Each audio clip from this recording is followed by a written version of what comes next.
सभी को सादर नमस्कार।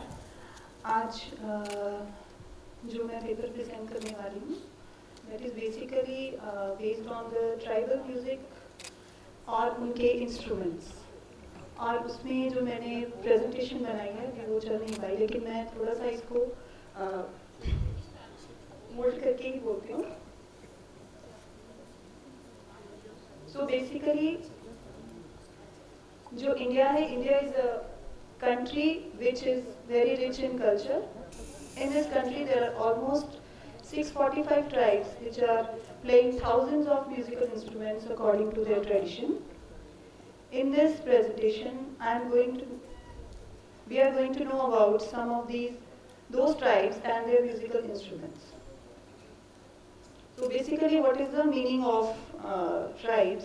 So tribes are basically a group of people which are having the same culture and custom. When we try to study about their music, we fall under the study of ethnomusicology, which is basically related to the customs and culture of the particular tribes and their instruments. So I have identified some of the tribal music instruments. So first one is sarod. So sarod is basically a tat instrument, and it is introduced in India in 16th century and got developed in 19th century. This instrument is very much popular to the Afghani Rabab, and it's commonly used in the Hindustani classical music. So ये जो instrument है basically अफगानी tribes द्वारा play किया जाता है, और basically northern parts and some of the southern parts of India इस instrument को प्ले किया जाता है. Basically this is a tribal music instrument. Another is Ravan Hatha. So Ravan Hatha is also a most ancient string instrument and it lies under the category of Tatwadya. और इसको गज के साथ basically बजाया जाता है और it is popular in the night tribes of Rajasthan. Next one is एक तारा.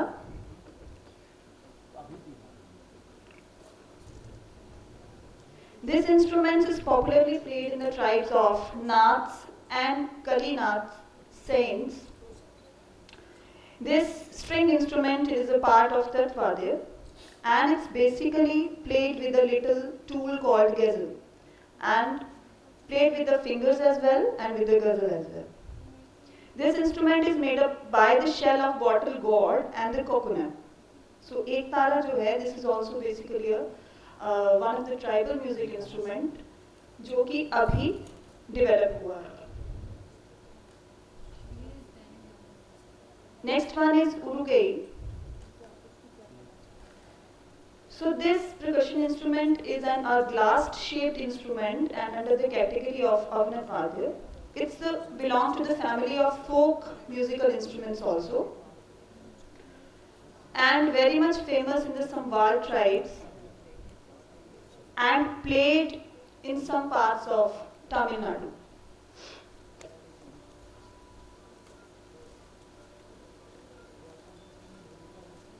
Next one is Kanjira. So Kanjira is also the instrument which is fall into the category of Avnat Vadya, and it is similar, very similar to the instrument called Duff. And this is a Persian originated instrument and very popular in Tambourine tribes.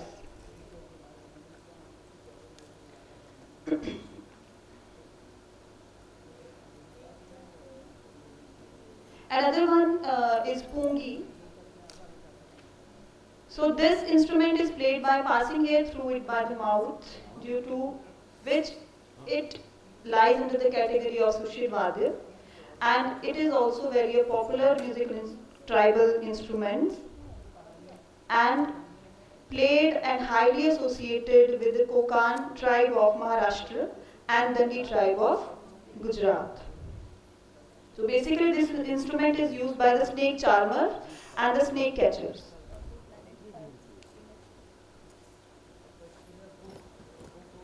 So these are some of the instruments which I have found tribal music instruments which I have found.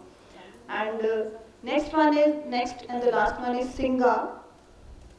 So this is the metallic instrument which is S-shaped. It's lie under the category of Sushivadya because to play this instrument one needs to blow the air.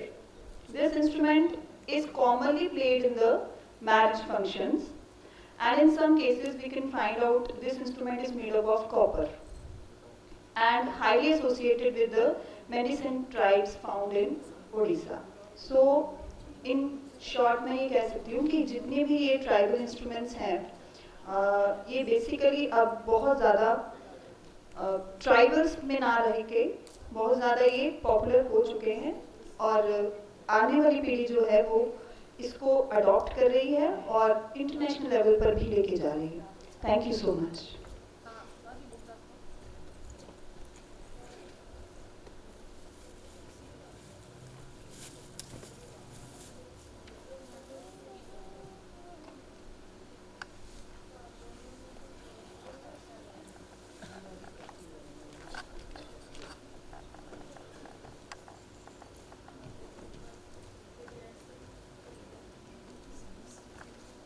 Thank you so much doctor Lata. अब हमारे बीच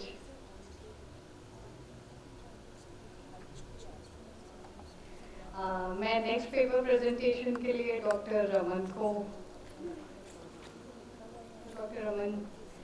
जी को आमंत्रित करती हूँ.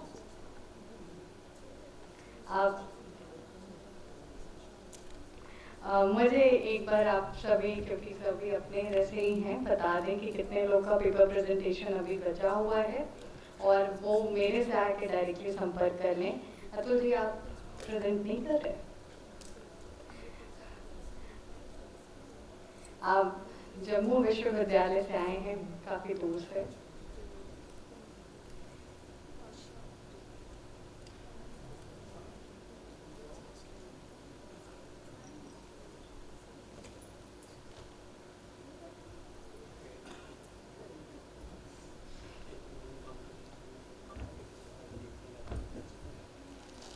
सभी नमो नमः.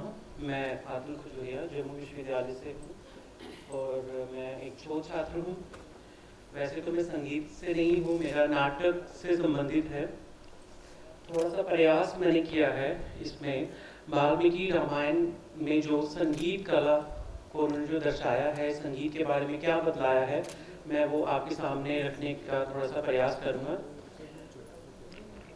तो जैसे कि ललित कलाओं में संगीत कला को सर्वप्रमुख स्थान प्राप्त है, क्योंकि संगीत कला के अंतर्गत न केवल गायन को लिया जाता है अपितु गायन के साथ साथ वादन तथा नृत्य का भी समाहार इसी में होता है. जैसे कहा गया है, गीतम वाद्यम तथा नृत्यम त्रयम संगीतम उच्यते.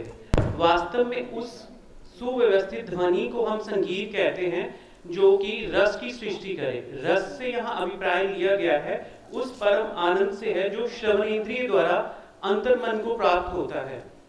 और ये तभी संभव है जब हम स्वर और लय को व्यवस्थित रूप से हम धारण करें, मतलब उसका सृजन करें, उस कला का सृजन करें. वही जो है संगीत कला कहलाती है जो हमारे समक्ष आती है. वैसे ही रामायण में वाल्मीकि जी ने सर्वप्रथम वैदिक मंत्रों को उसमें बतलाया है.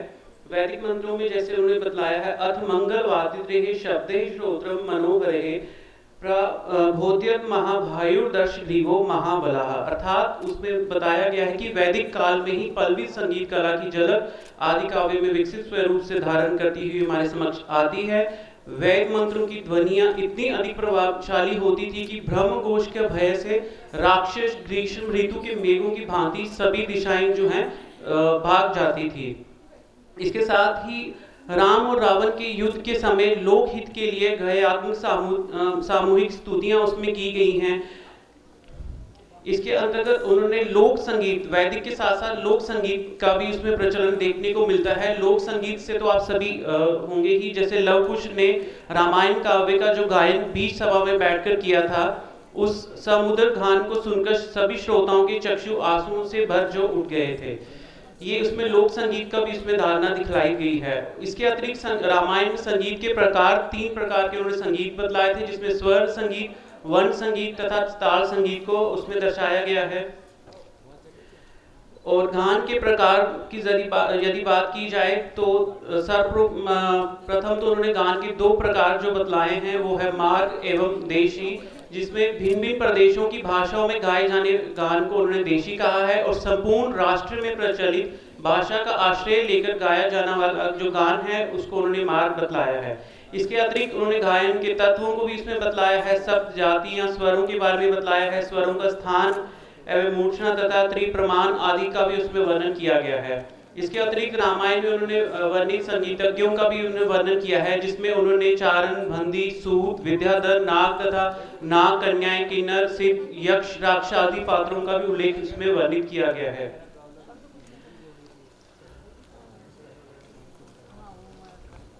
इसके अतिरिक्त उसमें रामायण में वर्णित वादक एवं वाद्य यंत्र भी हमें देखने को मिलते हैं, जिसमें वाद्य यंत्र है, वीणा है, दुंदुबी है, मृदंग है, भेरी है, ये शंख है इत्यादि उन्होंने उसमें वर्णित किए हैं।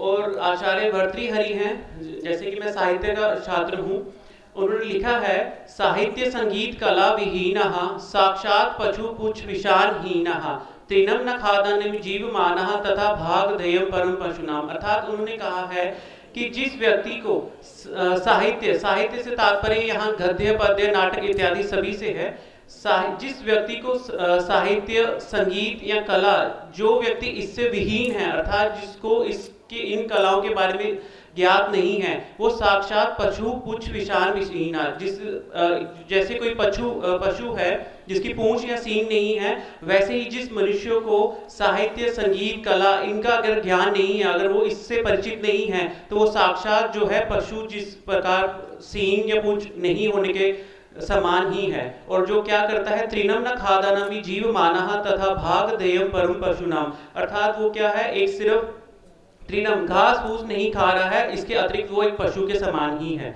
धन्यवाद।